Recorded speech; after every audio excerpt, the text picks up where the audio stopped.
Hello friends. आज मैं आपको लेगेसी के बारे में बताऊंगा जो कि बहुत ही इंपॉर्टेंट पार्ट है हमारी लाइफ का, और मुझे लगता है ये क्लास सभी को सुनना चाहिए। अगर आप इंग्लिश सीखना चाहते हैं या नहीं, सभी सुने तो ज़्यादा बेहतर होगा। लेगेसी क्या होती है जीवन में? लेगेसी की इम्पोर्टेंस क्या है? अच्छा, अगर आपके पास कार नहीं है, मैं स्टूडेंट से बोल रहा हूँ कि अगर स्टूडेंट है उसके पास कार नहीं है, आपके पास कार नहीं है, तो आप क्या करोगे? अपने पापा से जाकर बोलो, अभी आप कमाते तो हो नहीं, अपने पापा से जाकर बोलो पापा कार दिला दो। तो बताओ, सोच के देखो, क्या आपके पापा आपको कार दिला देंगे? नहीं दिलाएंगे।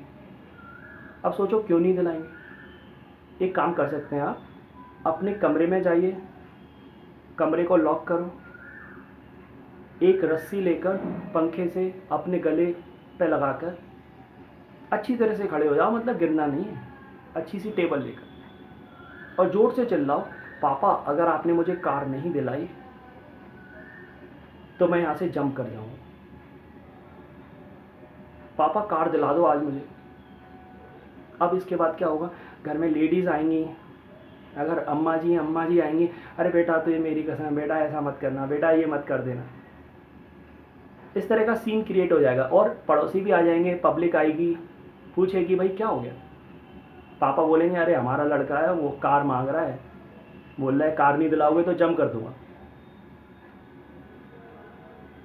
अब पड़ोसी इतने सारे लोग आएंगे, इतने सारे लोग पूछेंगे, मैटर पूछेंगे, और ये सीन चल रहा होगा, तो क्या उस भीड़ में से एक इंसान भी ऐसा होगा जो आपको सपोर्ट करेगा?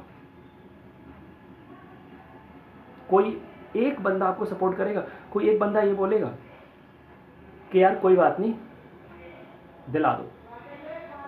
नहीं गएगा। अगर आप एक स्टूडेंट है तो शायद नहीं गएगा। एक भी सपोर्ट नहीं मिलेगा, एक वोट नहीं मिलेगा आपको। पता है क्यों? क्योंकि आप जो मांग रहे हो, आप जो डिमांड कर रहे हो, वो आपकी डिमांड उचित नहीं है, अनड्यू डिमांड है।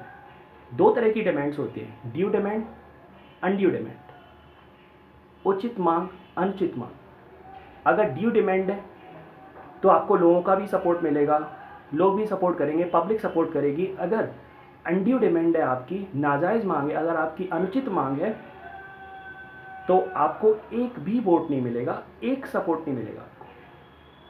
आप जो कार मांग रहे हो वो आपकी एक अनुचित मांग है स्टूडेंट लाइफ में। अगर यही सब आप बाइक के लिए करते हो, पापा बाइक दिला दो वरना मैं जंप कर जाऊंगा, तो जितना भी पब्लिक आएगा वहाँ पर, उनमें से 50% पब्लिक शायद आपको सपोर्ट करेगा कि कोई बात नहीं, बच्चे हैं आजकल, बाइक की ज़रूरत पड़ती है तो दिला दो, कोई बात नहीं।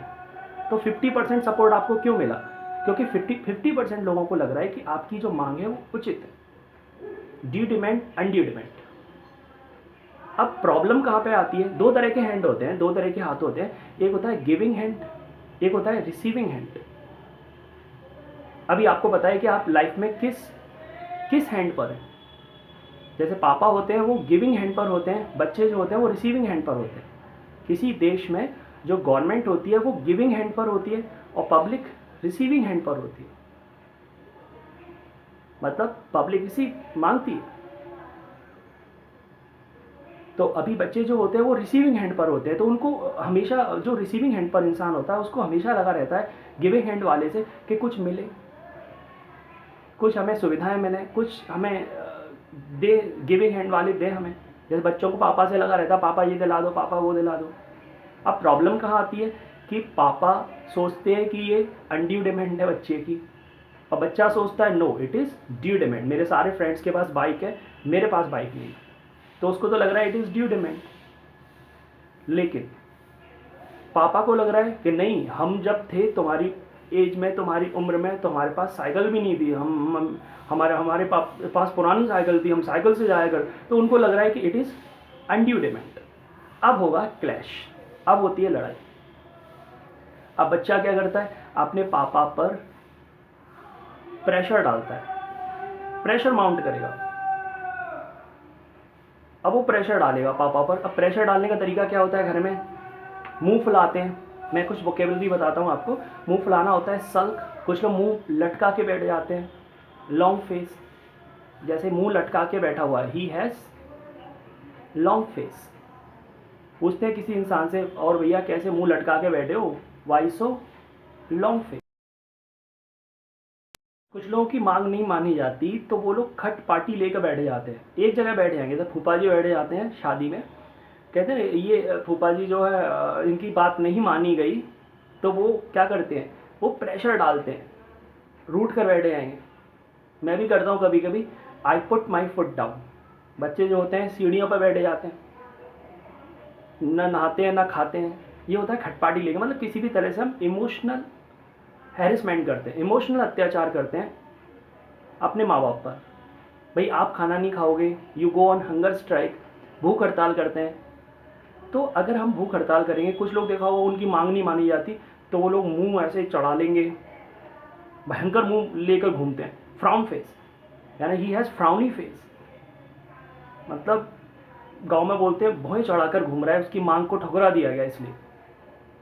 तो इस तरह की एक्टिविटीज़ हम क्यों करते हैं, प्रेशर डालने के लिए। गिविंग हैंड वाले पर प्रेशर डाल लें, हम रिसीविंग हैंड पर इमोशनल अत्याचार करेंगे तो हमें लगता है कि शायद हमें जो चाहिए वो मिल जाएगा। कुछ लोगों की कन्विंसिंग पावर बहुत अच्छी होती है, वो लोग मना लेते हैं। वैसे किसी को मनाना, कन्विंस करना होता है, लेकिन किसी बात से अपने आप को मनवा लेना होता है सॉफ्ट। सॉफ्ट होता है ना, सॉफ्ट, SOFT, उसमें EN लगाकर उसे वर्ब बना सकते हैं, सॉफन। ऐसे कई सारे वर्ड्स हैं जिन्हें आप EN लगाकर वर्ब बना देंगे, जैसे हार्डन, हार्ड करना हार्डन, टाइट करना टाइटन, वाइट करना वाइटन, सफ़ेद कर दो, ब्लैक कर दो, काला कर दो तो बोलेंगे ब्लैकन। तो ऐसे EN लगाकर हम लोग वर्ब बना सकते हैं। डार्क करना डार्कन, वाइड कर दो वाइडन, ऐसी सॉफ्ट कर दो इस इंसान को कोई नहीं मानता तो सॉफन। जैसे होता है कोई बात नहीं, दादी नहीं मानी, दादी को मैं मना लूँगा, I will soften my grand mother. तो सॉफन करना मतलब मना लेना। कुछ लोग बटर अप करते हैं, बटर अप का मतलब मक्खन लगा देते हैं अपनी बात को मनवाने के लिए। तो अलग अलग तरीके अपनाते हैं लोग अपनी बात को मनवाने के लिए। एक्सेप्ट करो, अपनी डिमांड को एक्सेप्ट करो, they want to get their demands accepted, अपनी डिमांड को एक्सेप्ट करवाना चाहते हैं। अब आते हैं देश के ऊपर। देश में भी यही होता है, सरकारें जो होती हैं वो गिविंग हैंड पर होती हैं और प्रजा जो होती है वो रिसीविंग हैंड पर होती है। सरकार कुछ ऐसा करती है तो प्रजा उसका विरोध करती है, प्रोटेस्ट करती है, या कुछ मांगती है सरकार से, नहीं मानती सरकार तो उस पर प्रेशर डालती है। और प्रेशर डालने का तरीका या तो धरना होता है, डेमोन्स्ट्रेशन होता है, प्रदर्शन, एजिटेशन करते हैं। जैसे किसानों का आंदोलन चल रहा है अभी, तो वो एजिटेशन, आंदोलनकारी होते हैं एजिटेटर। कुछ लोग जुलूस निकालते हैं, किसी के समर्थन में सपोर्ट करते हैं या किसी के विरोध में। प्रोसेशन निकालते हैं, प्रोसेशन निकालना होता है lead procession. Some people lead procession to protest, protest करने के लिए। आप लोगों ने भी काफ़ी कुछ लोग हिस्सा लेते हैं, रैली में हिस्सा लेते हैं, रैली में जाते हैं किसी चीज़ की। सारे बच्चे मिलकर कोई ड्राइव करते हैं, कोई कैंपेन चलाते हैं। जैसे स्वच्छ भारत अभियान चल रहा है अभी, क्लीन इंडिया कैंपेन, तो ऐसी कैंपेन में हिस्सा लेते हैं। कुछ लोगों को बचपन से ही शौक होता है इन चीज़ों में हिस्सा लेते हैं, पार्टिसिपेट करते हैं वो लोग। और कुछ लोग इसी वजह से कई ऐसी बड़े काम करके चले जाते हैं इस दुनिया से। अगर आपने एक छोटा सा भी बदलाव किया, कुछ लोग वेट करते हैं, कुछ लोग इंतज़ार करते हैं कि कोई हमारे साथ आ जाए तो हम ये करें। जो लोग साथ का इंतज़ार करते हैं वो कुछ नहीं कर पाते अपने जीवन में। अगर आपको कुछ करना है, बदलाव करना है, तो वो आपको अपने से ही स्टार्ट करना पड़ेगा। You have to be first person. हमें ही पहला इंसान बनना पड़ता है, लोग तो बाद में जुड़ते हैं। कुछ लोग आपके आसपास जरूर ऐसे लोग होंगे जिन लोगों ने आपके गांव में सड़कें बनवाई होंगी, खरंजे बनवाए होंगे, प्रधान जी होते हैं, उन्हें उस काम के लिए आज भी याद किया जाता है। लाइफ क्या होती है, जीवन क्या होता है, केवल जन्म लिया, पढ़ाई की, शादी की, बच्चे, उसके बाद जिम्मेदारियां निभाई, ये काम भी करना चाहिए। लेकिन उसके साथ साथ हम इस दुनिया में आए हैं, जैसे हम अपने बच्चों के लिए प्रॉपर्टी छोड़ कर जाते हैं, केवल प्रॉपर्टी नहीं छोड़ के जाते, अपने कर्म भी छोड़ कर जाते हैं। जब कोई इंसान इस दुनिया से जाता है तो वो अपने बच्चों के लिए क्या छोड़ता है? एक तो प्रॉपर्टी छोड़ता है, साथ में कर्म भी छोड़ता है। कर्म का मतलब होता है डीड्स। अगर अच्छे कर्म हैं तो बोलेंगे गुड डीड्स, और बुरे कर्म होते हैं तो बोलते हैं बैड डीड्स। तो बच्चों को माँ बाप के, पेरेंट्स के कर्मों को भी एक्सेप्ट करना होता है, स्वीकार करना होता है। और गलत काम किए होंगे तो बच्चों को भुगतना पड़ेगा, और अच्छे काम किए होंगे तो उसका फ़ायदा बच्चे उठाते हैं। इसी तरह से इस देश में कितने सारे लोग हैं जिन्होंने अपना व्यक्तिगत जीवन जिया, सार्वजनिक जीवन जिया, यूनिवर्सल लाइफ जी उन्होंने, लेकिन उनके कर्म इतने महान थे, इतने अच्छे कर्म करके गए कि आज आगे की पीढ़ी जो है उनके अच्छे कर्मों की वजह से फ़ायदा उठा रही है। गलत काम किए कुछ पूर्वजों ने, और उनके गलत कामों की वजह से आज की पीढ़ी, जैसे पहले पानी बहुत वेस्ट किया तो आज पानी की क्राइसिस है। पहले के पूर्वजों ने कई गलत काम किए, राजा लोग आपस में लड़ते रहते थे जिससे की वजह से हम लोग गुलाम हो गए, उसकी वजह से आगे की पीढ़ी को भुगतना पड़ा। इसी तरह से कुछ लोग, महात्मा गांधी जी हैं या फिर APJ अब्दुल कलाम हैं, वो ऐसे कर्म करके गए हैं, भगत सिंह हैं, उनकी वजह से आज की पीढ़ी अच्छा फ़ायदा उठा रही है और आज हम आज़ाद हैं केवल उनकी वजह से। तो जो हम अपना जीवन जीते हैं उसके साथ में कुछ ऐसा भी करके जाते हैं, क्योंकि हम जैसे जाते हैं तो आगे की पीढ़ी के लिए कुछ छोड़ कर जाते हैं। ऐसी इस दुनिया से जाएं, इस संसार से जाएं, इस पृथ्वी से जाएं, तो कुछ यहाँ पर ऐसा छोड़ कर जाएं, ऐसे कर्म करके जाएं कि जिसका फ़ायदा आगे की पीढ़ी उठाए। उसी को कहते हैं लेगेसी।